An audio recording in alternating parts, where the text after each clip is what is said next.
Hello friends,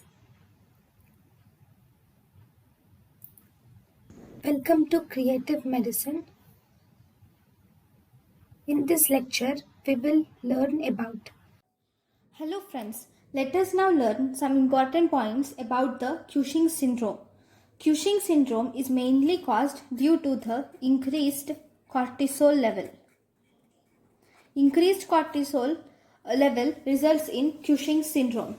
So, if you see the etiology of Cushing syndrome, Cushing syndrome can be divided into ACTH dependent or ACTH independent Cushing syndrome. In ACTH dependent Cushing syndrome, we have something called as Cushing's disease. This Cushing's disease is here in Cushing's disease, we have a pituitary, and in the pituitary, if there is an adenoma in the pituitary, and this adenoma produces ACTH.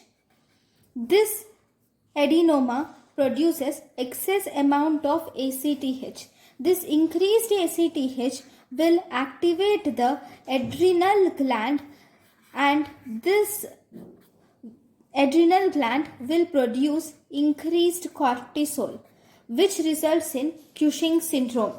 So, the increase in cortisol, which is due to the pituitary adenoma, is called as Cushing's disease, and this is obviously dependent on ACTH. Second type of ACTH dependent Cushing syndrome is ectopic ACTH syndrome.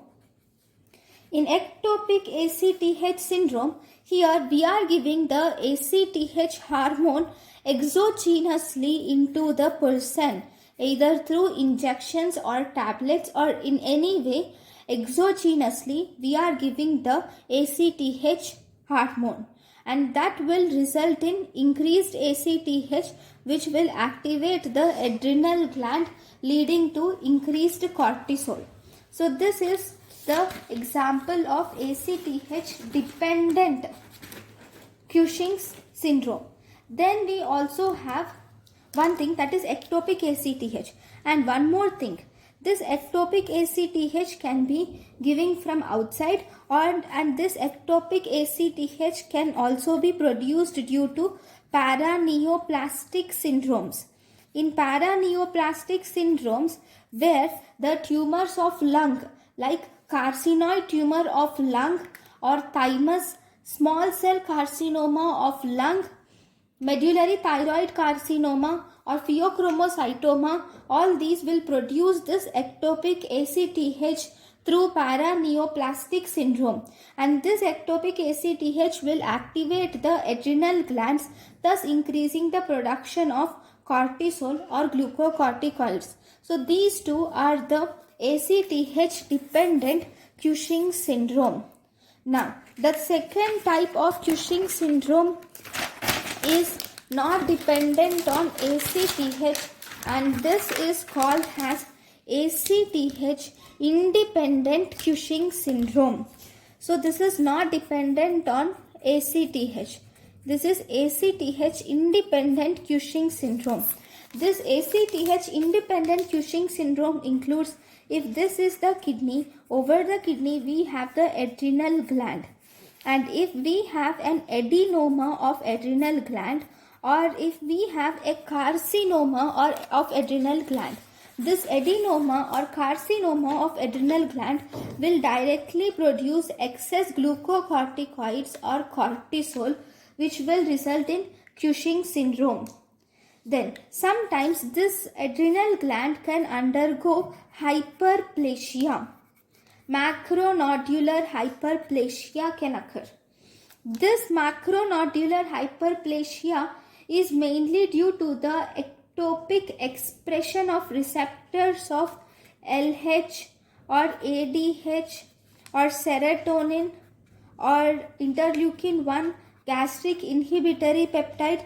Okay, all these receptors are increased, and when these receptors are increased, this will increase the production of cortisol by hyperplasia, which results in cortisol. Okay, so this is called as ACTH independent macronodular hyperplasia. Then we have some diseases which are associated with this Cushing syndrome, that is ACTH independent Cushing syndrome, which is called as primary pigmented nodular adrenal disease.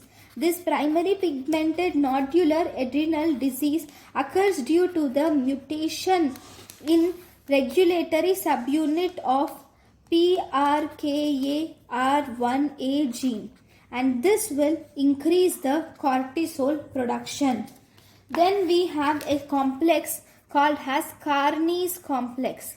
This Carnes complex is an autosomal condition which involves multiple neoplasia, like it might involve cardiac myxoma, or there can be hyperlenti genes can be present, that is in hyperpigmentation, okay, and there can be Sertoli cell tumor can be seen, and along with that in the adrenal gland there will be primary pigmented nodular adrenal disease. So all these together we call it as Carnes complex. So because there is primary pigmented nodular adrenal disease, obviously there will be increased cortisol production. Then we have one more which is called as Mccune Albright syndrome. This Mccune Albright syndrome occurs due to the mutation of GNAS1, which is guanine nucleotide binding protein alpha, stimulating activatory polypeptide 1. It is guanine nucleotide binding protein alpha, stimulating activity polypeptide 1.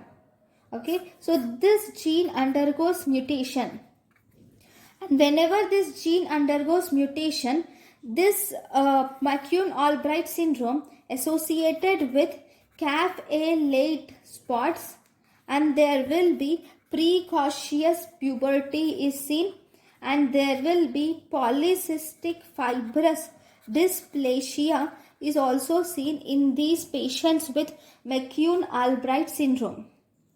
Right? Sometimes there is iatrogenic, where we administer corticosteroids or administer high corticosteroids. These corticosteroids have glucocorticoid activity, and thus they can also cause Cushing's syndrome. So these are the different etiological factors of Cushing syndrome. Thank you guys for watching my lecture. Thank you. Thank you, and thank you for watching.